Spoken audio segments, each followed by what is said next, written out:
Abra sua Bíblia em Mateus capítulo 25. Mateus capítulo de número 25.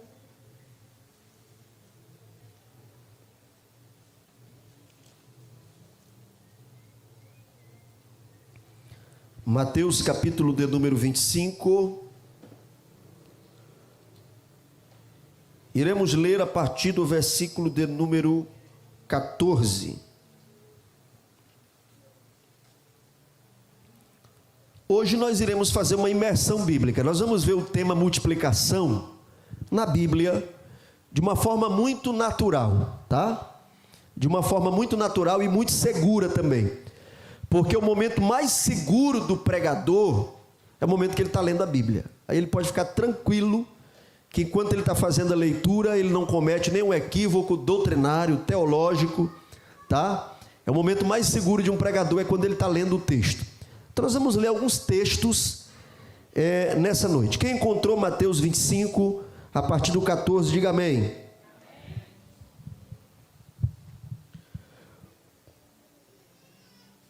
Leiamos. Porque isto é também como um homem que, partindo para fora da terra, chamou os seus servos e entregou-lhes os seus bens. E a um deu 5 talentos, e a outro 2, e a outro 1, a cada um segundo a sua capacidade. E ausentou-se logo para longe. E tendo ele partido, o que recebera 5 talentos, negociou com eles e granjeou outros 5 talentos. Da mesma sorte, o que recebera 2, granjeou também outros 2. Mas o que recebera 1 foi e cavou na terra e escondeu o dinheiro do seu senhor. E muito tempo depois veio o senhor daqueles servos e ajustou contas com eles. Então aproximou-se o que recebera 5 talentos e trouxe-lhe outros 5 talentos, dizendo: Senhor, entregaste-me 5 talentos, eis aqui outros 5 que ganhei com eles. E o Senhor lhe disse: Bem está, servo bom e fiel, sobre o pouco foste fiel, sobre o muito te colocarei, entra no gozo do teu Senhor. Versículo 22. E chegando também o que tinha recebido 2, disse: Senhor, entregaste-me 2 talentos, eis que com eles ganhei outros 2 talentos.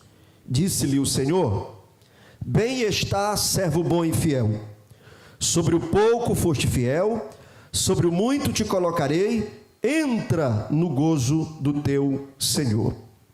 Mas chegando também o que recebera 1 talento, disse: Senhor, eu conhecia-te, que és homem duro, que ceifas onde não semeaste, e ajuntas onde não espalhaste.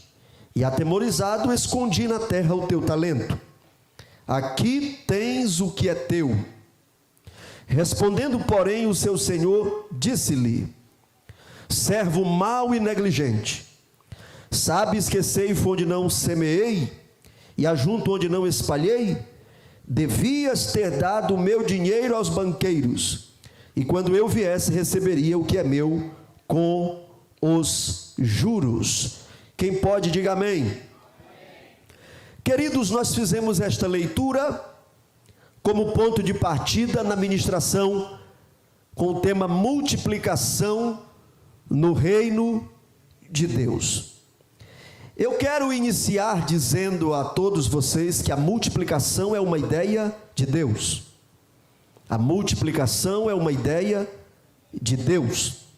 Esse texto, ele é muito simples para nós o compreendermos.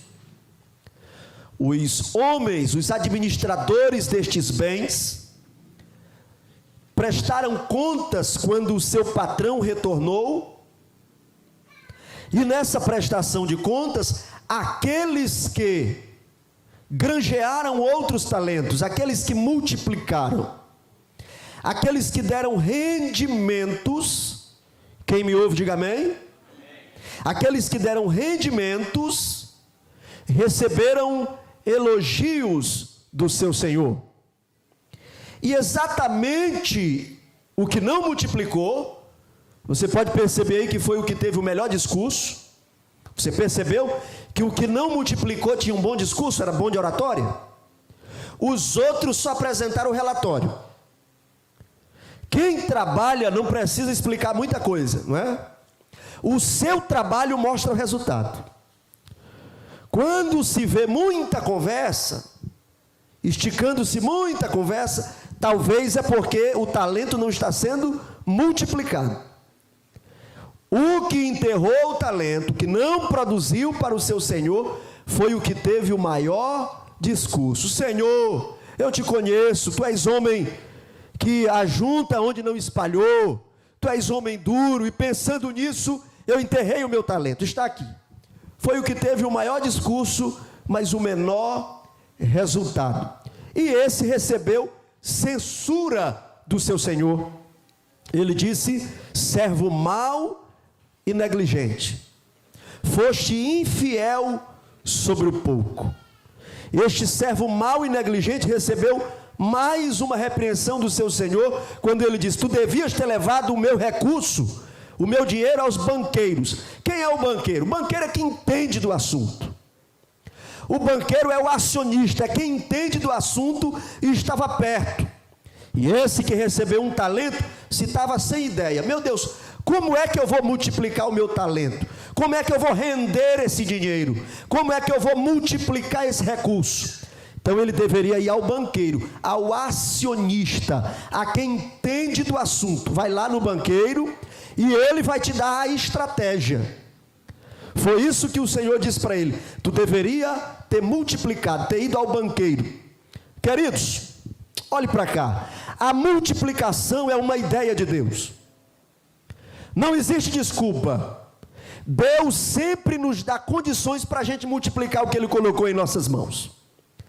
Deus sempre nos dá condições de multiplicar aquilo que Ele colocou em nossas mãos. Seja o que for, no seu reino, na sua vida, Deus te dá condição. E um dos fatores favoráveis é que você conhece alguém que está vivendo a situação que você sonha viver, que está no patamar que você pode alcançar este patamar. E são estas pessoas que você deve consultar. Eles são os acionistas de Deus, que o Senhor Deus colocou ao teu alcance, para que você chegue a essa pessoa e peça uma sugestão, e peça um conselho. Como multiplicar a oportunidade que Deus te deu, o cargo que Deus te deu, a área que Deus te entregou. Deus não é a favor que a gente esteja estagnado, inerte, improdutivo. Se não estamos crescendo, alguma coisa precisa ser ajustada, porque a multiplicação de Deus está no DNA da igreja, e Deus te chamou para fazer parte desse processo de multiplicação. Todo crente é chamado por Deus para fazer parte do crescimento da igreja. Amém ou não amém? E se você se sente limitado, Deus colocou alguém que pode te dar a mão.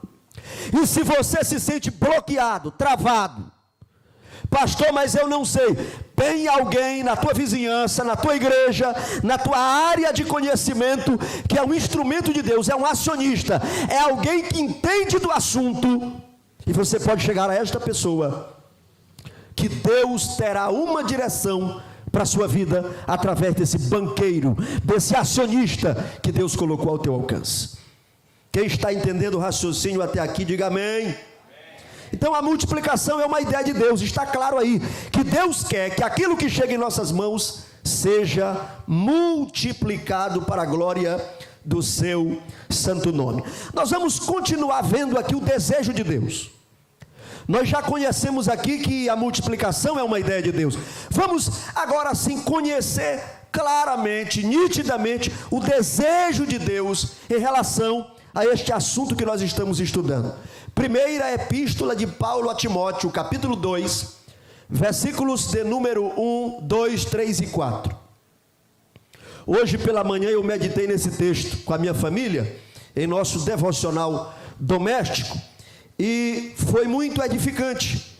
E eu senti no meu coração o desejo de trazer esse texto para compartilhar com os irmãos, no nome bendito de Jesus. 1 Timóteo 2, 1 a 4, está na nossa projeção também, para você acompanhar a leitura. Vamos ler. Diz assim o texto, o apóstolo Paulo ensinando Timóteo: admoesto-te, pois, antes de tudo, que se façam deprecações, orações, intercessões e ações de graças por todos os homens, pelos reis, por todos os que estão em eminência, para que tenhamos uma vida quieta e sossegada em toda piedade e honestidade. Olha aí Paulo ensinando a Timóteo que nós temos que orar, interceder por todos. Aí o versículo 3 diz assim: porque isto é bom e agradável diante de Deus, nosso Salvador. Agora olhe na sua Bíblia aí o versículo 4 e marque aí o desejo de Deus. Vamos lá, versículo 4. O nosso Deus e Salvador, versículo 4, que quer que todos os homens, como está aí na sua Bíblia, o que é que Deus quer? Que todos os homens se salvem e venham ao quê? Ao conhecimento da verdade. Quem acompanhou o texto, diga amém. Então é desejo de Deus que todos os homens se salvem, e obviamente você entende isso, que quando a Bíblia diz aí todos os homens, não está excluindo as mulheres, está se referindo à humanidade, todos os seres humanos.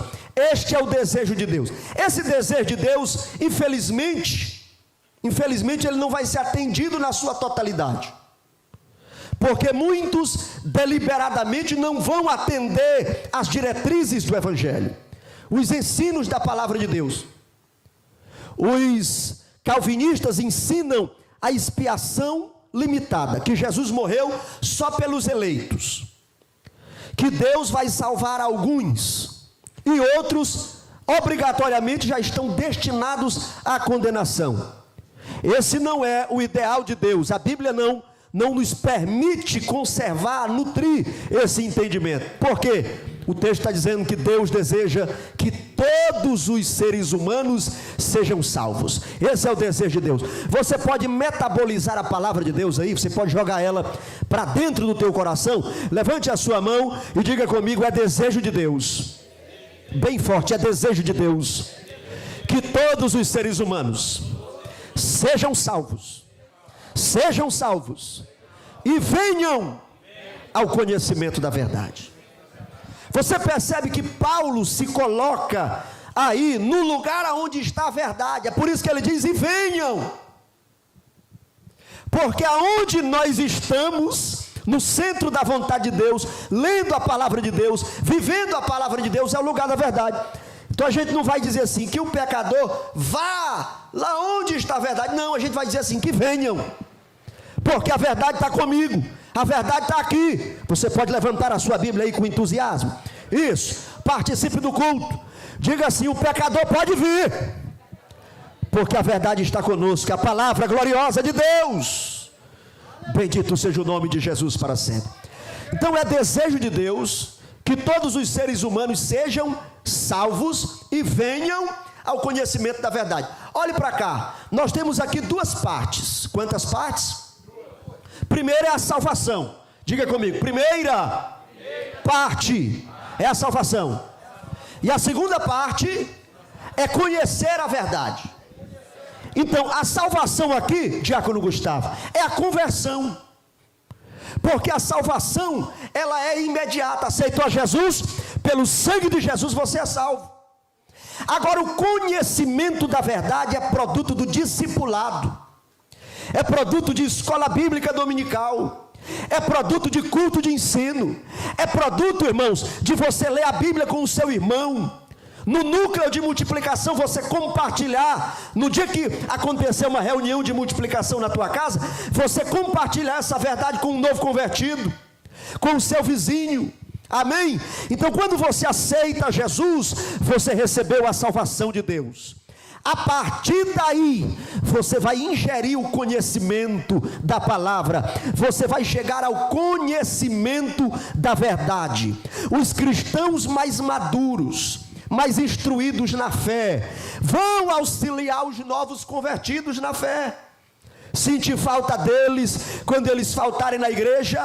Irmãos, e isto não é exclusividade do pastor da igreja. Eu, como pastor, sinto essa necessidade de estar de olho no rebanho. Nem sempre conseguimos enxergar tudo, obviamente temos as nossas limitações, mas não é uma exclusividade somente do pastor. A igreja é participante desse ministério. Você é responsável também pelo crescimento espiritual desse crente que Deus colocou perto de você.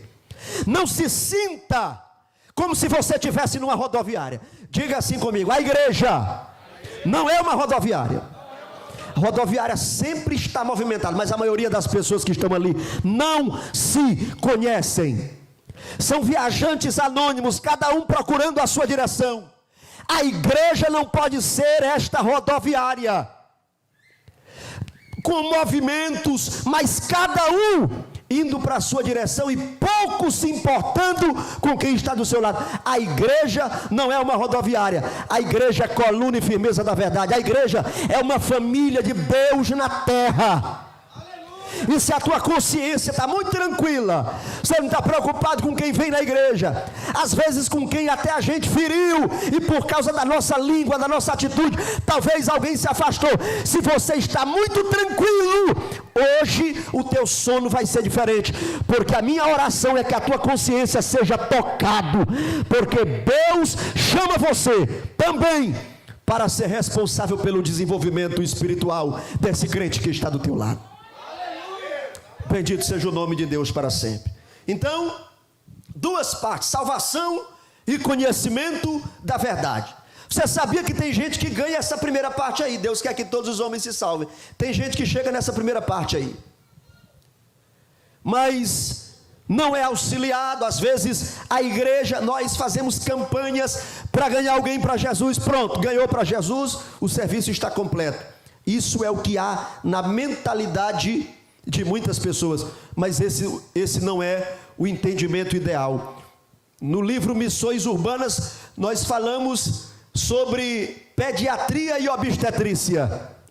O obstetra é aquele que ganha, que ajuda a mulher a ganhar o seu filho, a dar à luz o seu filho. Mas o pediatra é aquele que auxilia nas orientações quanto ao crescimento, quanto à nutrição, quanto ao desenvolvimento.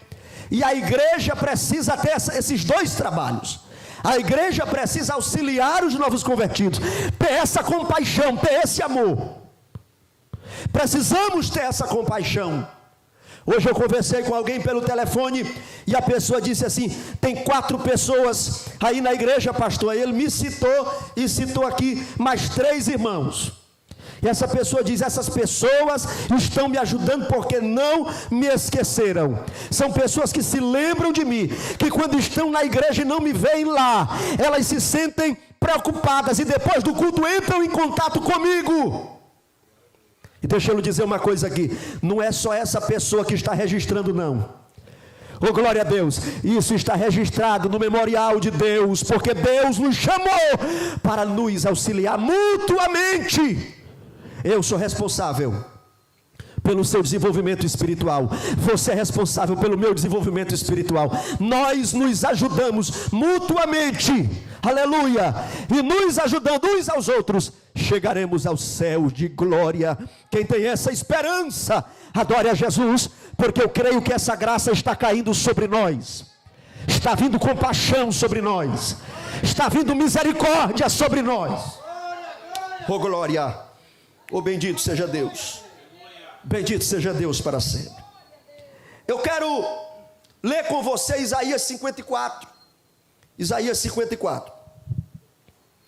Os 3 primeiros versículos. A multiplicação é uma ideia de Deus. Deus nos chamou para auxiliar uns aos outros no crescimento da igreja. Vamos ler algumas instruções de Deus aí para a multiplicação. Alguns sentimentos que a gente precisa ter. Está nesse texto aí de Isaías 54. Oh, glória a Deus. Vamos ler? Quem encontrou, diga amém. Vamos ler. Versículo de número 1. Canta alegremente, ó estéril, que não deste a luz. Exulta de prazer com alegre canto e exclama tu, que não tiveste dores de parto. Porque mais são os filhos da solitária do que os filhos da casada, diz o Senhor. Versículo de número 2, eu quero que a igreja leia comigo. Entre no texto aí, irmãos. Vamos metabolizar o texto. Versículo 2, o texto diz assim, eu quero que você leia em alto e bom som. Vamos lá, 1, 2, 3. Amplia o lugar da tua tenda, e as cortinas das tuas habitações se estendam. Não o impeças, alonga as tuas cordas e firma bem as tuas estacas. Versículo 3, eu quero que você levante a sua mão para você receber essa palavra aí do versículo 3. Levante, olha o que a palavra nos diz. Porque transbordarás.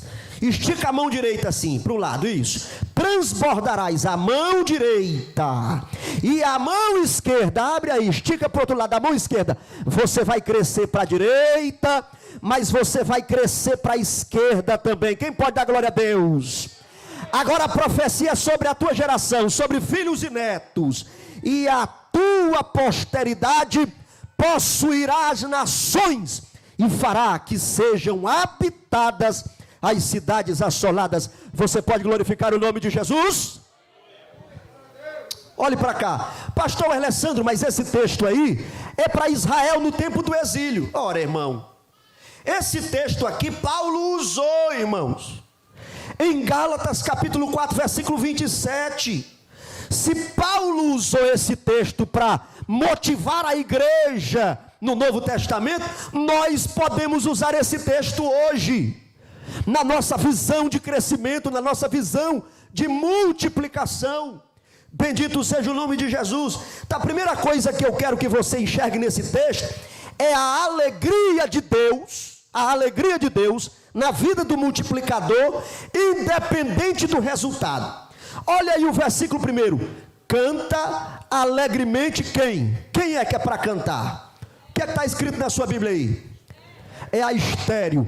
Canta alegremente, ó estéril, que não deste a luz. Exulta de prazer com alegre canto e exclama, porque mais são os filhos da solitária do que os filhos da casada, diz o Senhor. Deixa eu lhe dizer aqui, irmão, estéril é quem está com seu útero mirrado, é quem não multiplica, é quem não produz. A estéril naturalmente não tem o que comemorar. Tem muitas estéreis que nem aparecem na igreja no dia das mães, tristes, desapontadas. Mas a palavra de Deus aqui é promessa para quem ainda não multiplicou, para quem ainda não pregou em nenhum culto na igreja, para quem não sabe liderar um departamento.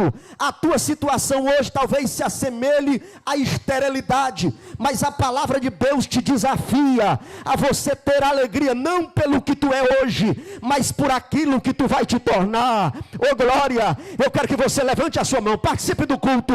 Só uma mão é pouco, levante as duas mãos, pode glorificar a Deus, não pelo que você é, mas por aquilo que Deus está fazendo você se tornar, para a glória do nome de Jesus. Tu vais produzir frutos para o reino de Deus, em nome de Jesus Cristo.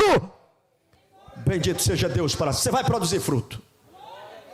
Bendito seja Deus para todo sempre. Canta alegremente, ó estéril. Glorifique a Deus. Você já percebeu que em alguns textos da Bíblia é ordenado a morte de crianças, sendo que criança não representa nenhuma ameaça naquele momento? Você lembrou de quem aí? Lembrou do tempo de Moisés? Lembrou que Moisés ficou escondido? Lembrou que Moisés ficou sem nome? Quem colocou nome em Moisés foi lá no palácio a filha de Faraó. O período que ele esteve com a sua mãe, ele não tinha nome, ele não tinha liberdade. Uma criancinha escondida, por quê? Porque havia um decreto de morte. Mas crianças, irmãos, não oferece ameaça. Porque que Faraó queria a morte das crianças? Não era por aquilo que as crianças eram naquele período, mas era por causa daquilo que essas crianças iriam se tornar. Oh, glória a Deus! Quando alguém se reconcilia, quando um novo convertido chega na igreja, o camarada está gaguejando, às vezes não sabe pregar, não tem condições de dirigir um culto, mas já está enfrentando provas. É por isso que precisa do auxílio da igreja. Já está enfrentando lutas para se congregar. É porque o diabo sabe que no momento talvez ele não represente ameaça, mas amanhã ele é uma cantora cheia do Espírito de Deus. Amanhã ele é um pregador, é um pastor, é um auxiliar. Oh, glória! Você vai crescer nas mãos de Deus e vai fazer uma obra extraordinária para a glória do nome de Jesus Cristo. Oh, glória a Deus! Você levante a sua mão e diga assim: o diabo tem medo do meu futuro. Só os crentes aqui que tem coragem de entrar nessa briga comigo. Levante a mão assim com entusiasmo, cara de guerreiro, e diga assim: o diabo tem medo do meu futuro, porque o meu futuro está nas mãos do Deus Todo-Poderoso. Oh, bendito seja Deus para sempre. Aleluia, glória a Deus para sempre. Então aqui, alegria, independente da situação que você esteja, independente de que nível você tenha na fé. Pastor, sou um novo convertido, sou tão limitado. Mas nessa visão e nessa mentalidade de multiplicação, aleluia, você precisa enxergar aquilo que Deus vai fazer na sua vida, em nome de Jesus Cristo. Vamos ler o versículo de número 2? Vamos ler? O versículo de número 2, Isaías 54. Amplia o lugar da tua tenda. Olhe para cá.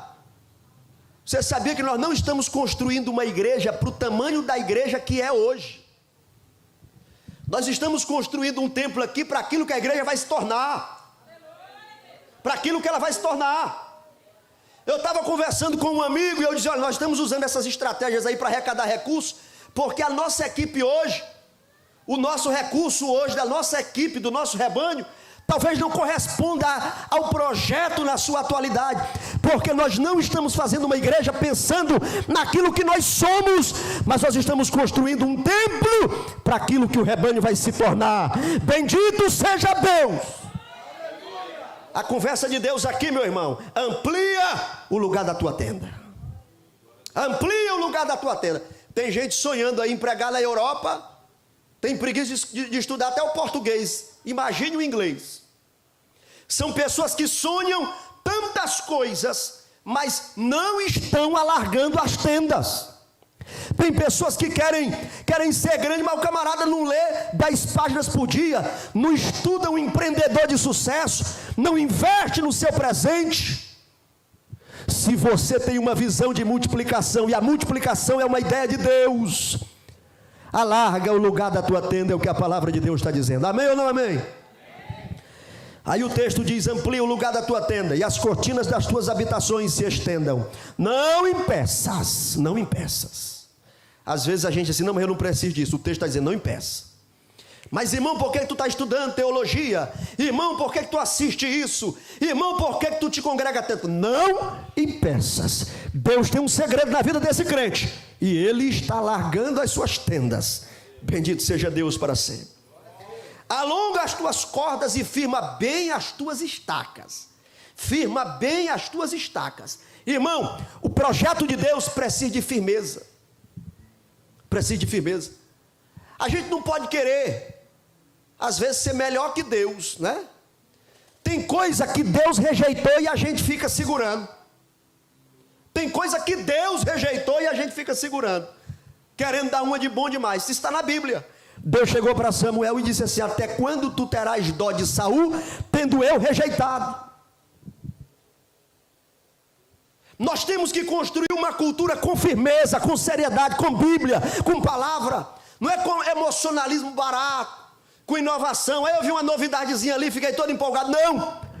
O segredo desde a época dos apóstolos para o crescimento da igreja, a palavra de Deus nos diz: e perseveravam unânimes nas orações, no partir do pão, oh glória a Deus, e na doutrina. Bendito seja o nome de Jesus. É abrirmos a palavra de Deus, a Bíblia Sagrada, culto de ensino, compartilhar a palavra, evangelizar. Isso sim faz as estacas estarem bem firmes. Aí Deus vai dar o crescimento. Todo pescador, vou dar uma ilustração aqui, todo pescador quer uma pescaria de sucesso. Mas teve um dia que Jesus mandou os discípulos jogarem as redes ao mar. E quando eles puxaram, foi tanto peixe, irmão Mike Costa, foi tanto peixe que as redes se rasgaram.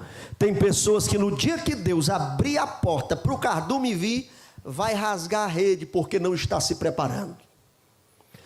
Se você está com uma pescariazinha pequena, vai fortalecendo a rede, porque Deus vai mandar um cardume, qualquer hora dessa vai vir um cardume expressivo, grandioso, e você tem que estar preparado para as suas redes segurarem, para a glória do nome de Jesus Cristo. Quem está entendendo a visão aí, diga amém. A multiplicação é uma ideia de Deus. Firma as tuas estacas, porque Deus vai te dar crescimento. Aleluia. Não está querendo pregar aqui quinta-feira, quarta-feira?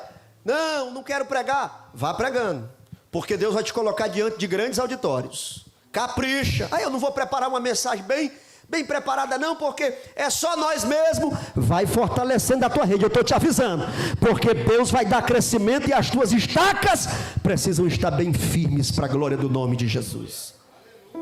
Oh, glória a Deus. A multiplicação é uma ideia de Deus.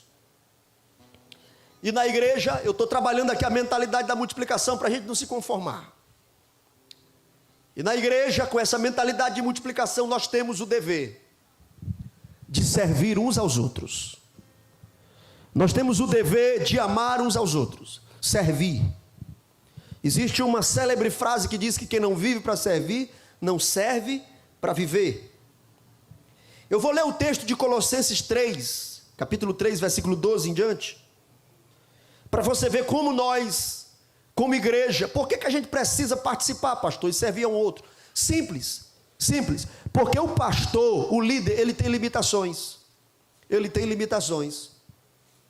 Nós temos um bocado de plano, um bocado de ideia aí na agenda do ano, mas as limitações do líder, do pastor Alessandro, porque a mentalidade no momento às vezes fica presa à construção, aos prazos, às metas, aos compromissos, às vezes você não tem energia para certas atividades. É por isso que a igreja toda tem que se envolver no processo de cuidado, de amor, de crescimento, porque quando falta energia no líder do departamento tal, Deus te levanta, tu te anima, tu chega com a ideia, tu chega com a sugestão, as águas estão paradas, mas Deus te usa e a coisa começa a andar.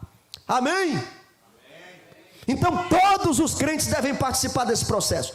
Colossenses 3 e 12, quem encontrou diga amém. Vamos ler. Revesti-vos, pois, como eleitos de Deus, santos e amados. Você viu aí que está no plural? Revesti-vos, pois, como eleitos de Deus, santos e amados, de entranhas de misericórdia. Olha aí o que Deus quer para essa igreja de multiplicação. Olha o que Deus quer. Revesti-vos de benignidade, humildade, mansidão, longanimidade. Versículo 13. Suportando-vos uns aos outros. Eu sei que a teologia, eu sei que o segmento coach tem o seu papel na área dos profissionais, na área da motivação, mas quando o coach tenta entrar na área da teologia, ele se atrapalha.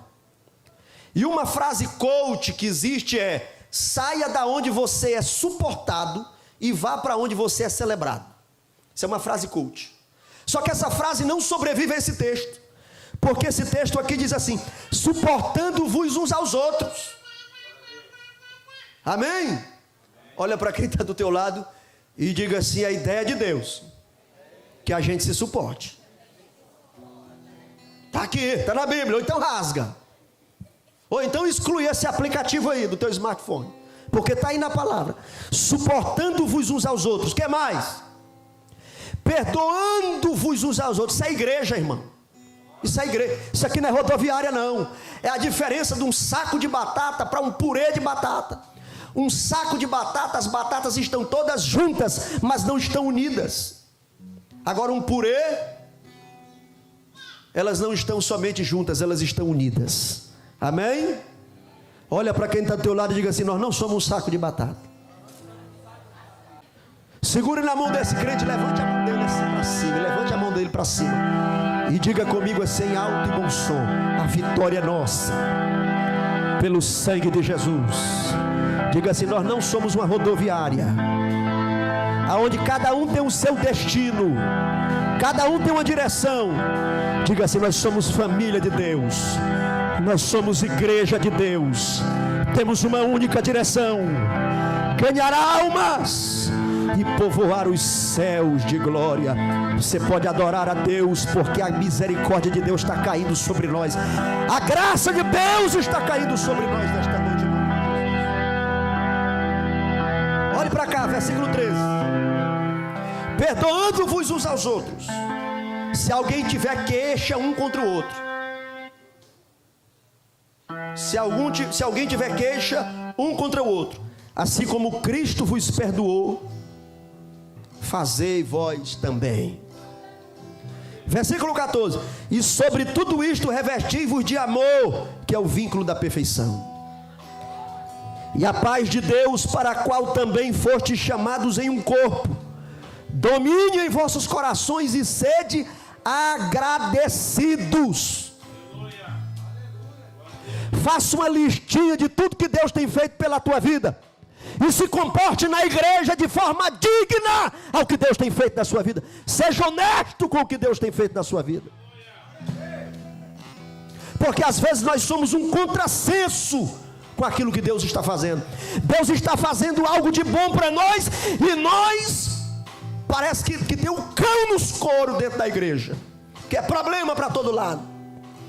O texto diz para nos revestirmos do amor, que é o vínculo da perfeição, e que a paz de Deus domine em vossos corações e sede agradecidos. Versículo 16. Vamos para a palavra, irmão. O momento mais seguro da pregação é quando a gente está lendo a Bíblia. E a palavra de Cristo habite em vós abundantemente em toda a sabedoria.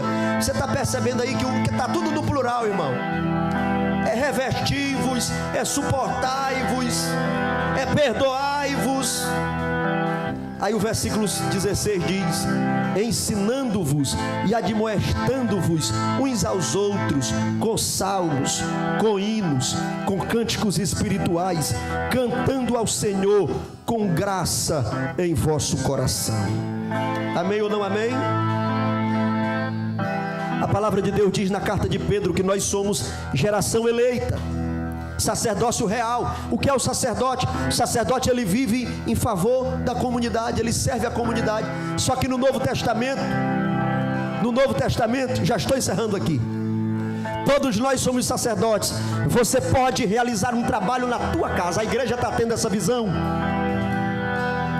Você pode servir ao teu próximo, ao teu vizinho, ao novo convertido. Leve para a sua casa, ofereça um lanche e compartilhe a palavra de Deus, ministre a palavra de Deus, faça uma oração por esta pessoa, porque você é responsável pelo crescimento espiritual desse crente que está perto de você. Último texto para a gente finalizar, Efésios 4:11. E ele mesmo quem? Jesus. Ele mesmo deu uns para apóstolos, outros para profetas, e outros para evangelistas, e outros para pastores e doutores. Está aí, pastor? Está aí, quem tem que trabalhar são esses aí na igreja. Vamos continuar lendo o texto, versículo 12. Querendo o aperfeiçoamento dos santos para a obra do ministério, para a edificação do corpo de Cristo. Então o pastor, ele treina o crente. Esse crente, ele não é um cliente de igreja. Olhe para cá. Se você até hoje achava que era um cliente aqui, aí como cliente você exige. Como cliente você quer uma igreja ao que vem na tua telha, ao que vem na tua mente. Afinal, você é um cliente. Se não for bem atendido, vai para a concorrência. Tire essa mentalidade de cliente. Você não é um cliente. Também você não é um outorgante de procuração. Você não passou a procuração para o pastor. Não, lá na igreja eu oferto, eu dou dízimo. Então passei a procuração, o pastor evangeliza no meu lugar, ganha alma no meu lugar, visita no meu lugar. Não existe isso. Está aqui. Deus chamou uns para pastores, profetas, evangelistas, doutores, para o aperfeiçoamento dos santos. Aí o texto diz, versículo 12: para a obra do ministério, ou seja, esses santos aperfeiçoados, eles também trabalham no ministério. Você é um santo aperfeiçoado. Tu chegou aqui cheio de problema, muita coisa, vícios, tendências, desejos. Jesus está trabalhando, Jesus está moldando, Jesus está te segurando, Jesus está te tratando. Você é nova criatura. Isso aí é o que, pastor? É aperfeiçoamento dos santos. E você, como um santo aperfeiçoado, tu trabalha na obra do ministério. Com o teu telefone você convida alguém para vir para a igreja. Você fala de Jesus, você posta um versículo, você se lembra de alguém que faltou na igreja e diz para essa pessoa: tu é uma bênção, tu não pode faltar no culto. Eu não aceito que tu não esteja nos céus no dia do arrebatamento. Nós vamos chegar ao céu juntos. Deus te chamou para isso. Amém ou não amém? Se coloque de pé em nome de Jesus.